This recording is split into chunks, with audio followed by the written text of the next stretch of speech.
Hey there. So first, I just want to say thanks for the comment, and I know a lot of people feel exactly the way that you wrote, but they don't say it aloud. So I appreciate the honesty in that as well.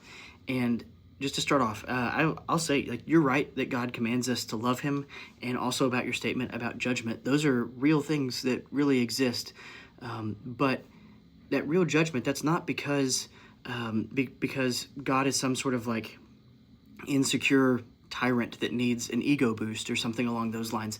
Rather, it's because he is the creator and the source of all life and goodness. So ultimately, whenever we reject him, we're turning away from the one who we were made for.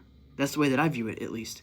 And so hell, I would say in that sense, it isn't it's not God having a temper tantrum. Rather, it's God finally giving people what they've chosen, which is existence apart from him, and bringing real conscious judgment on evil.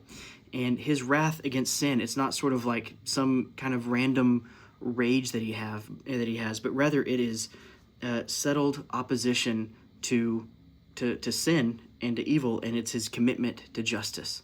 So I think that's also not an easy thing to come to terms with either. That can be really hard for us to come to terms with.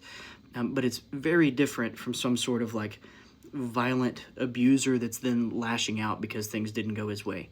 And then also on the Old Testament stuff that you mentioned, like genocide, killing, slavery, those sort of things.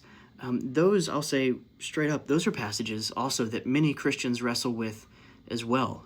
They reflect a brutal ancient world where God is bringing specific limited judgment through Israel at a unique point in history. And even there, in all those things, the Bible is regulating slavery in a fallen culture, not presenting it as God's ideal for us. It's not in support of it. And over, it insists that every single human is made in God's image, and it moves towards things like mercy and justice, but ultimately it's moving toward Jesus. And then that right there, Jesus, that is the clearest window that we have into what God is like, right? Jesus, fully God and fully man. He heals, he tells us to love our enemies, and he takes our punishment upon himself at the cross. And so that is who we run back to over and over and over. That's what the video is about, turning back to him in repentance.